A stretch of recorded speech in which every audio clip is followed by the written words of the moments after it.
Mustafa Hassan, designer of CARTÉ LUXURY and owner of CARTÉ LUXURY, established in 2016.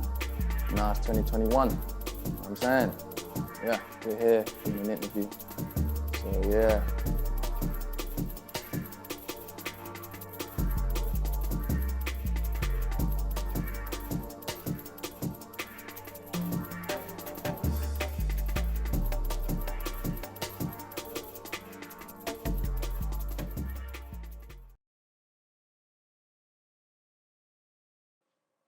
CARTÉ, Yes. what's it like dressing artists in this modern industry? What's it like? Well, it's fun, but it has its pros and its cons, you know. You know, if you're a designer yourself, or if you're in management in the UK scene, you know these artists, they like to take their time. Okay. Do you know what I mean? So, but other than that, they usually come through, you know, and it always tends to look good on them, so can't There complain. tends to be a lot of struggle nowadays. Can you expand on that? What do you mean in terms of struggle? In the industry of fashion. Yeah. Have you gone through anything like that? Yeah, like I know when people start, like when they start brands, it's always hard for them to find suppliers and stuff like that. So then they always end up going down the route of, okay, cool, they end up just printing on clothes, getting like batch garments from Alibaba or China and stuff like that, and it comes back different sizes. You call them up, no one can speak English now. Do you know what I mean? So yeah, I think you just have to know your vision. You got to know what you want. Do you know what I mean? And if you go to a certain institute that can teach you how to make some of the clothes from scratch, then you'll be able to have like an edge. Something I did. Brilliant. We're hearing that you dressed one ASIN and Sleepo. Yeah. How did you manage to get across to them and dress them? One ASIN. Aye, Mr. Sex Symbol. Aye, and Mr. Jet Ski. You know what? You know what's funny? ASIN, yeah, that denim outfit, it wasn't even for him. Like, I had made that ages ago, but originally he wanted a leather jacket for his music video in Nigeria. So I went and quickly made a leather jacket, and then I thought, you know what? Let me just slide in the denim jacket just in case, the denim outfit just in case. So obviously I met up with big boy stylist Kashmir, shout out to her. And then I gave her the outfit, and I put the denim outfit at the back, you know what I mean? So I didn't think they were gonna look at it. And then next thing I know, I receive a BTS video on WhatsApp. I'm seeing ASIN's wearing it behind the scenes. I'm like, okay. So I was like, okay. And then I end up meeting him at Tion's shoot for music video Deluded, innit? And I spoke to him about it, and he was like, yeah, that piece he liked a lot. So it wasn't, like, I didn't reach out to him. It was all Kashmir. Do you know what I mean? And then Sneakbo, no, he reached out to me, innit? He DM'd me and was like, yeah, he's messing with the brand. How do you feel when people DM you? You know what's funny? At that time, a lot was going on. Like I was dressing a lot of people at the time. So when he messaged me, he had actually followed me first. I was like, is this real? I was like, okay, cool, Sneakbo, nice. Mr. Jets, you know what I'm saying? And then he messaged me and I was like, okay, he wants something denim. But he wanted something that I made in women's wear, but in a men's version. So I said to him, oh, bro, I'll do you the inverse. But then he was like, it's for his birthday. So I was like, okay, cool, I can do that for you. But how I felt, how did I feel? Let me think. I don't know. It was, when the lockdown happened, I took some time off to think and reflect. And I realized, raw, like, this is actually, you know what I mean? It's actually big. Because when you're in it, you don't feel like, do you know what I mean? Yeah. You know what I mean? And so it was a good feeling, you know what I mean? He wore it and, do you know what I mean? It was good. So the name CARTÉ LUXURY itself, Yeah. like, where does it originate from? Like, how did you get about that name? Okay, cool. So it originates from French, from the French language. It means map. And at the time I was doing fashion and, you know, doing all my designs, I used to watch like a lot of Empire, and Rick Ross is my favorite artist. So it all just collided well because I'm very artistic. So watching Empire, listening to Rick Ross, I used to go to school and I just started calling myself CARTÉ and stuff like that. And my friends were like, hey, CARTÉ, when's the brand coming out? When it comes out, I'm gonna buy it. So it kind of just stuck on me because I used to just Google random French words and stuff like that. And my friends were like, yeah, let's run with this. So yeah, and then when I was editing the website when I was in school, I just threw on luxury because I was like, nah, this looks plain. This looks plain. So then I Your own threw, little touch there. I see yeah, my own little touch. like that. Okay, okay. Yeah. But you as a person, how did you manage to get into fashion? Like, what inspired you mainly to get into fashion? I managed to get into fact. What really inspired me was the fact that you could build your own world in it. Because before I was doing athletics, I was doing high jump, long jump, triple jump in it. But Still got it, you know? maybe. I mean, I might have to. I mean, maybe summertime I might try a few jumps there. But I wasn't like I used to do it so effortlessly. Do you know what I mean? I never used to really care about it. I just used to do it as like a hobby. But I've always just like creating things. And then I started just watching a lot of like Versace fashion shows and then Prada. And I started to become really, really inspired with what Donatella was doing and her brother Gianni Versace and stuff like that. So that really, really inspired me. Then I just started getting deeper and deeper and I was like, yeah, this is my route. And I just got inspired from there. Carté, I was reading through the GQ magazine and I came across your brand. Talk to us about that. GQ. Yeah, GQ is funny because I was about to turn that down. I was about to turn GQ down because I was like, this is dead. Like, what is this? I don't like. It was a 3-month deal. They were gonna share CARTÉ LUXURY in their magazine spreads each issue, December, January, February, March, April. The next one coming out as well. So I was literally about to send them an email and say, hey, I like the opportunity, but this ain't for us. But then shout out to Kudzai. She was like, nah, let me pray on it. I think it's good. And then my guy James, my cousin, he said to me, if I helped you with it, would you be down to do it? And I was like, yeah, why not? And then we decided to go ahead because we looked at it from the perspective of, you know what, in the near future, for potential investors and shareholders, what are they going to look at? You know what I mean? The portfolio and stuff like that, the stuff we've done in the past. So the fact that me being 20 and I'm obviously in GQ now. How did it feel coming from being a normal schoolboy to being the original GQ? How it felt? Overwhelming? No, I had to, for me to see those things, I have to like step out the bubble. So obviously I did that a few times and I realized, wow, like, this ain't really normal. Do you know what I mean? I'm really doing 10x like Grant Cardone. But it just made me realize I gotta get more, man. I can't get content. So it felt good. It felt calm. Yeah, there's a lot of news going around nowadays, isn't there? Yeah. I actually heard you were supposed to be doing some artwork, denim piece for Skepta. Mr. Did you Skeppy. follow it up or? Yeah, we can't talk too much about that one. That one there, I'll keep you in. Skepta, huh? Yeah, I'll keep you in the limelight for that one. Okay. Yeah. Are you launching anything new? Yeah, we've got the women's wear coming out in April. As you know, CARTÉ LUXURY always dedicates its women's wear first every new year.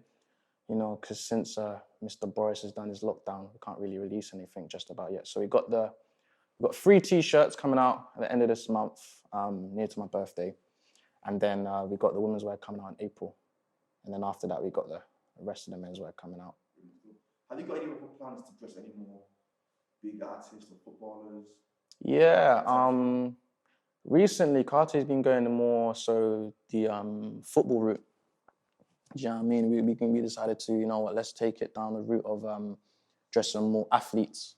Do you know what I mean? Because sometimes it's very easy to get lost in this whole UK scene. Not that I don't like the UK scene, but it's just like sometimes there's like another bigger world out there as well that you could tap into and stuff like that. So I just felt like, you know what, I need to diversify and stuff like that. Because obviously I had a mentor called PK and I saw some of the mistakes he made. We all make mistakes, but I just realized, you know what, I need to kind of make sure I dip my foot into each different industry where I can actually showcase my pieces. Is that the reason why you didn't dress Krypton Conan or the alternative reason? Oh yeah, Krypton. Yeah. Yeah, that's one of the reasons. But yeah, Krypton Conan. The thing with them, obviously, I don't know them like that. Like I've never ever met up with them or anything. But yeah, they're calm people. But it was just what their management required, because I never had any contact with them. It was their management. They wanted me to make them 2 denim pieces, but it wasn't like Cartier related. So it was more of a thing like when you ask like a graffiti artist to make you something. So it was unbranded. So I was like, you know what? I'm not really on that. Do you get what I mean? So I was like, you know what? Nah, I'll pass with this one. And plus, I was dressing a lot of people at the time. So it was like, it didn't really make sense for me to kind of focus on them when I'm dressing other people at the time. But did you not think because of their status, they can really, really bring you out? I mean, when I told my boys, they were like, yeah, like, no, you should do it. And then when I came back with further information, then they were like, okay, wait, hold on. Hold on. No logos and stuff like that. Do you know what I mean? They're like, you know what?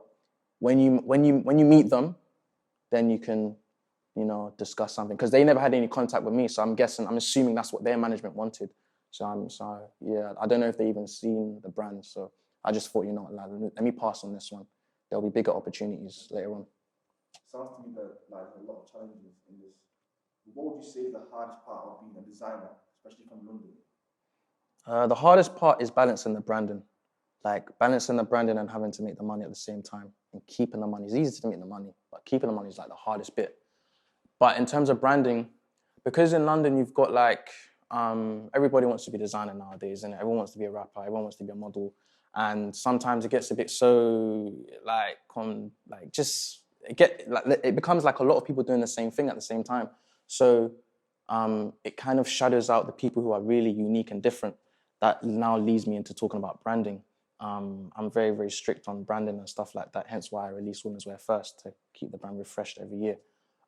So that's one of the hardest bits, keeping the brand aesthetic, the DNA, what your brand stands for. That's like the hardest bit, because sometimes when you do that, now you got to now tap into, okay, cool, now you got to sell your t-shirts, you got to sell your hoodies, you got to sell your tracksuits. Designer brands don't really focus on that. They just fling that out there kind of thing. But for younger brands, smaller brands, that's kind of our bread and butter.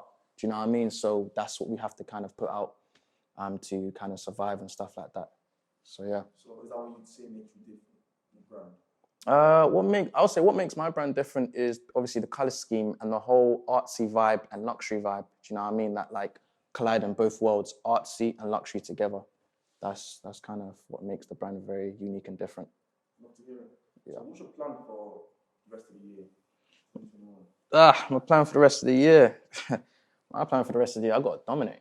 I can't get content. My plan is to dominate. Do you know what I mean? 2020 was a good year. Do you know what I mean? But this year, I got to really take it in. Like I said before, I got to kind of tap into different industries. Got to tap into the football scene, the athlete scene, the actor scene. Do you know what I mean? Take it above level now. Do you know what I mean? So I can't just be, just in the UK scene, UK music scene. So yeah. And obviously last March, there was a big national lockdown. How did you come across? You know what's funny? Yeah?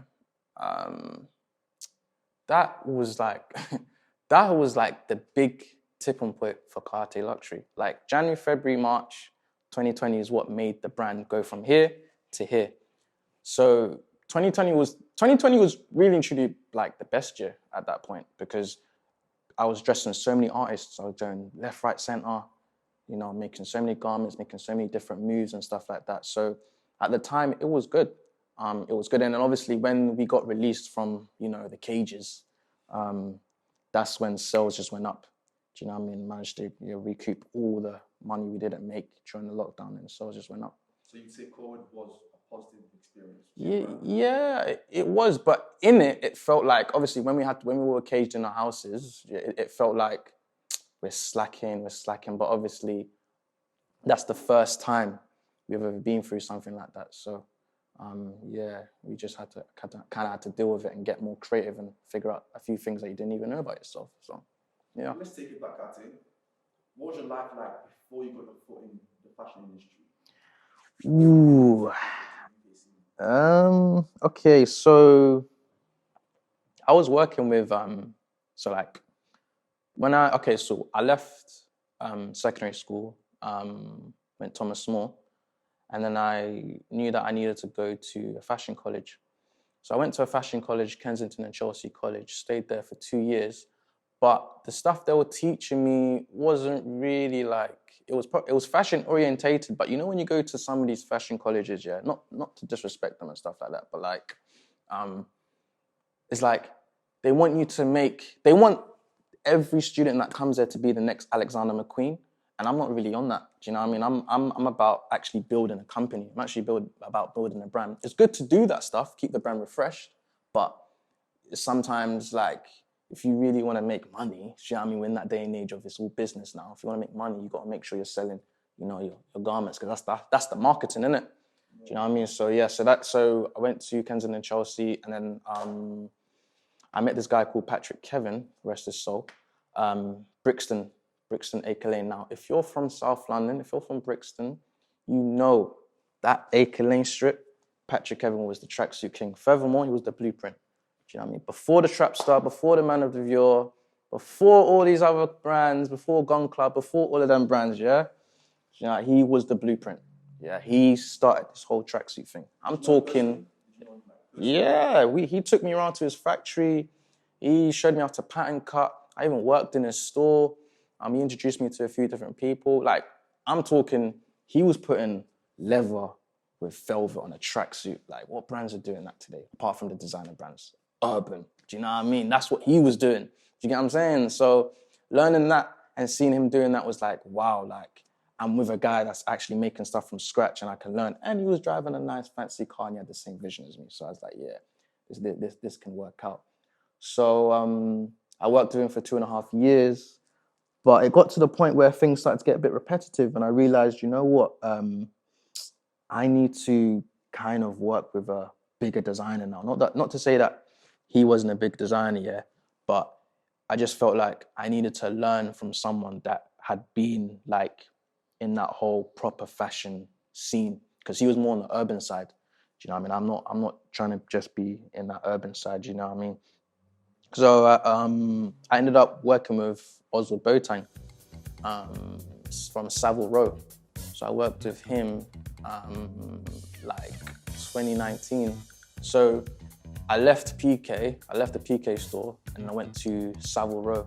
So the jump from that was like, it was crazy. It felt like I was in the Prem. Like, it felt like Premier League. It felt like Premier League stuff because like we had like Santan come in, Idris come in, Will Smith come in, Edward Enfield from Chief Executive Officer of Vogue there. Do you know what I mean? So it was big stuff, and like you couldn't mess up. Like the pressure was on every single day. Do you know what I mean? To make sure things were right in that fashion house. So working for that fashion house was good. You know what I mean? Can you expand on your childhood and what brings you here today as the person you are? My childhood, I've always been creative. Like, I always say my sister is probably the reason why I'm this different and stuff like that. I don't know why she don't realize it, but yeah. I used to play a lot with like, I used to play with like Lego. I used to paint a lot. I used to draw. I used to wait for mum to come home and then get a laptop and then print off like Dragon Ball Z pictures and then trace over it. Do you know what I mean? I used to do those kind of things. I was just very much a perfectionist from young, innit? So that's what I was on from young, you know, just creating and drawing. Because I've always liked art and stuff like that from young. So yeah. Seeing that times are changing this year, do you think CARTÉ will survive? Oh, of course. The brand? Of course. I mean,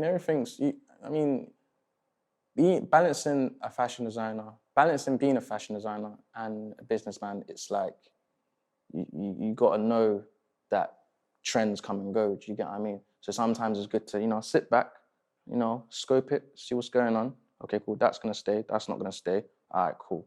Let me now come back and now I'm going to do my thing. Do you get what I'm saying? So knowing that, do you know what I mean? Knowing that kind of mindset, having that kind of mindset, I'm pretty sure, I know it will survive. With so many brands coming out this new year, yeah, how are you going to make sure you remain on top? You know what's funny? Not to sound arrogant, but it's a bit more, because the connects are there now, the network is there now, the foundation is slightly there now. It's a little bit more easier. Not to say that you can now slouch off and, you know what I mean, wing it, but it's like, okay, cool. I could drop something today and I could hit my man up and say, okay, can you wear this tomorrow on your video shoot and stuff like that? So it's it's a bit more of an edge now kind of thing. So yeah. I can see you got on painted denim. Yeah. Black. You give a quick flex. Yeah, we got the denim. You know what I'm saying? Is that available for stock? Yeah, this one's there. This is the grey silver painted denim. This one was just, you know what, funny enough, just when we came out of the lockdown, this one went off. This one went off, funny enough. So yeah. How much a jacket usually? Depends. Sometimes 200, 300. Do you know what I mean? It's just proper CARTÉ luxury for a reason, isn't it? You are a small brand, so what makes people actually want to pay that amount of money for your brand? Because it's like you said, you're paying for the brand. You're not just paying for the clothes. You're buying into the brand. Do you get what I'm saying? It's easy to just put a logo on a t-shirt, but if you ain't got a brand, if you ain't got a DNA, if you ain't got nothing that stands for, why am I buying your clothes? Like, you know why you're going into Selfridges and buying that Gucci top.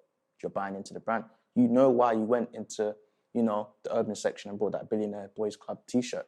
You're buying into the brand. Do you know what I mean? So in order to make sure I make people buy into CARTÉ Luxury is give them that kind of, I need to spoon feed them with different elements that create that kind of luxury vibe and artsy vibe at the same time for the younger people. So yeah. Thank you, I think we're clear. Yeah. Okay.